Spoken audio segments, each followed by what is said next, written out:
எல்லாருக்கும் வணக்கங்க. எல்லோரும் எப்படி இருக்கீங்க? எல்லோரும் நல்லா இருக்கீங்கன்னு நம்புகிறேன். நானும் நல்லா இருக்கேங்க.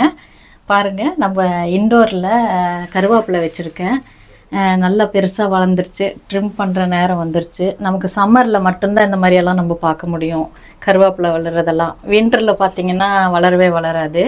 இது இப்போ ரீசெண்டாக நம்ம ஊரில் இருந்து ஒன்று வாங்கிட்டு வந்தேன். இது வாங்கிட்டு வந்தது குட்டி செடி. இப்போது 2 months தான் ஆச்சு. இல்லை பாருங்கள், காய் விடுறதுக்காக இதாக இருக்குது. இந்த இதில் காயெல்லாம் வரவே இல்லை, என்னன்னு தெரியல. ஆனால் இதில் மட்டும் வந்திருக்கு பாருங்கள். இதான் மல்லிகைப்பூ செடியும் இப்போ ரீசெண்டாக வாங்கிட்டு வந்து வச்சதில் நிறைய முட்டெல்லாம் விட்டுருக்கு. இந்த மல்லிகைப்பூ பழைய மல்லிகைப்பூ செடி. இதில் இப்போது பூவெல்லாம் பூக்கிறது இல்லைங்க. இதில் நம்ம ட்ரிம் பண்ணிடலாங்களா? நம்ம ட்ரிம் பண்ணிவிட்டு இந்த இலைங்களெல்லாம் காய வச்சு எடுத்து ஃப்ரிட்ஜில் வச்சுக்க போகிறேன்.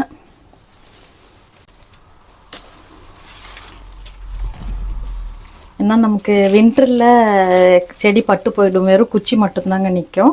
சம்மரில் மட்டும்தான் நம்ம இதெல்லாம் பார்க்க முடியும். கருவேப்பிலை வெளியில் மட்டும் வச்சுட்டேன்னு வச்சுக்கோங்க இந்த செடியை, அவ்வளோதாங்க, ஃபுல்லும் பட்டு போயிடும். நமக்கு யூஸே இல்லாமல் போயிடும். இங்கே கருவேப்பிலை அவ்வளோ விலை. நான் ஏற்கனவே பழைய வீடியோவில் சொல்லியிருப்பேன். அதனால் கிடைக்கும்போது நான் யூஸ் பண்ணி காய வச்சு வச்சுக்குவேன். ட்ரிம் பண்ண தான் நல்லா வரும் இல்லைங்களா? அதனால் ட்ரிம் பண்ணிக்கலாம்.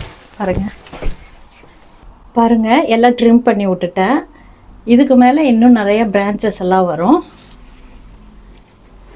இந்த குட்டி கருவேப்பிலை பார்க்கலாம், காய் விடுதான்னு பார்க்கலாங்க.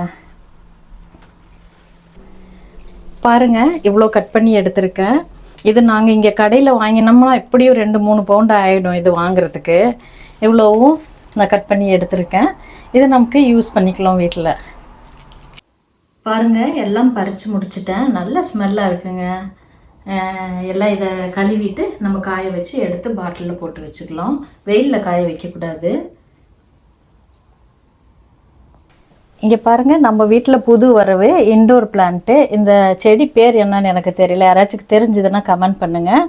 இது குரோட்டன்ஸ் வகையை சேர்ந்தது. இன்டோர் மட்டும்தான் வச்சுக்க முடியும், வெளியில் வைக்க முடியாதுங்க. அதே மாதிரி இன்னொன்று பாருங்கள், ரப்பர் பிளான்ட் ஒன்று வச்சுருக்கிறேன். இதுவும் இன்டோர் தான். ஒரு 4 லீஃப் மட்டும் வச்சேன். இப்போது 1 monthக்குள்ளே இன்னும் ஒரு 4-5 லீஃப் எக்ஸ்ட்ரா வந்திருக்கு.